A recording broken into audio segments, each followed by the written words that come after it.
قدرت کا قانون ہے۔ جو اس دنیا میں آتا ہے اسے واپس ضرور جانا پڑتا ہے۔ اس دنیا میں آنے کی ترکیب تو ہے لیکن جانے کی کوئی ترکیب نہیں۔ موت کا ذائقہ ہر ایک کو چکھنا ہوتا ہے اور قبر کی اندھیری کوٹری میں ضرور جانا ہوتا ہے۔ امیر ہو یا غریب، بادشاہ ہو یا فقیر، اسے موت کو گلے لگانا ہی ہوتا ہے۔ فرمان مصطفیٰ ہے، جب آدمی پر نزا کا عالم طاری ہوتا ہے تو اللہ تعالیٰ اس کی طرف 5 فرشتے بھیجتے ہیں۔ پہلا فرشتہ اس کے پاس اس وقت آتا ہے جب اس کی روح حلقوم تک پہنچتی ہے، یعنی حلق تک، تو فرشتہ اسے پکار کر کہتا ہے، اے ابن آدم، تیرا طاقتور بدن کہاں گیا؟ آج یہ کتنا کمزور ہے۔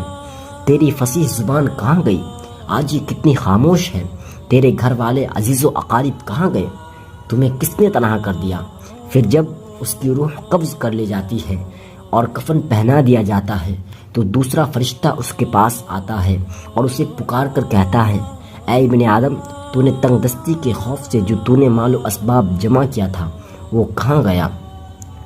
تو نے تباہی سے بچنے کے لیے گھر بسائے تھی، وہ کہاں گئے؟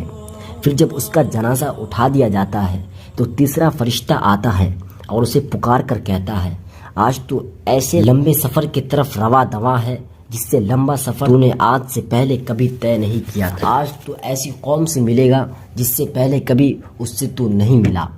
آج مجھے ایسے تنگ مکان میں داخل کیا جائے گا کہ آج سے پہلے کبھی ایسی تنگ جگہ میں داخل نہیں ہوا تھا۔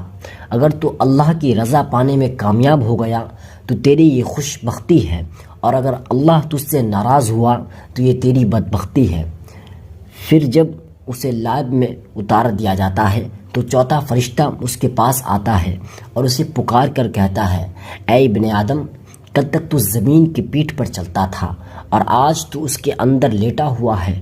کل تک تو اس کی پیٹھ پر تو ہنستا تھا اور آج تو اس کے اندر رو رہا ہے۔ کل تک تو اس کے پیٹھ پر گناہ کرتا تھا اور آج تو اس کے اندر نادم و پشیماں ہے۔ پھر جب اس کی قبر پر مٹی ڈال دی جاتی ہے اور اس کے اہل و عیال، عزیز دوست، اقارب اسے چھوڑ کر چلے جاتے ہیں تو پانچواں فرشتہ اس کے پاس آتا ہے اور اسے پکار کر کہتا ہے، اے ابن آدم، وہ لوگ تجھے دفن کر کے چلے گئے، اگر وہ تیرے پاس بھی ٹھہرتے تو بھی کوئی فائدہ نہیں پہنچا سکتے تھے۔ تو نے مال جمع کیا اور اسے غیروں کے لیے چھوڑ دیا۔ آج تو جنت کے اعلیٰ باغات کی طرف پھیرا جائے گا یا جہنم کے دہکتی ہوئی آگ کی طرف داخل کر دیا جائے گا۔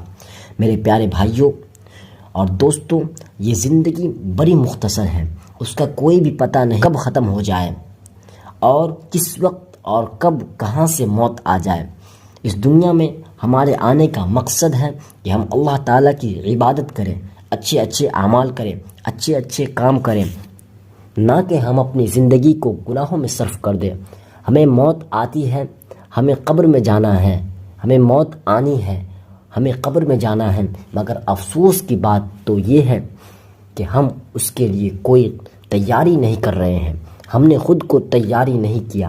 ہمارے پاس ساتھ لے جانے کے لیے کچھ بھی نہیں ہے، لیکن ہمارے پاس وقت ہے، ہمارے پاس صحت بھی ہے، اور اللہ پاک نے ہر قسم کے معذوری سے ہمیں بچائے ہوا ہے۔ تو ہمیں چاہیے کہ ہم اس دنیا میں رہ کر نیکی کریں، اچھے اچھے کام کریں، اپنی زندگی اس راستے پر ڈال دیں جس پر ہمارے پیارے نبی صلی اللہ علیہ وسلم نے بتایا ہے۔ اللہ پاک ہم سب کو سمجھنے کی توفیق عطا کرے، آمین۔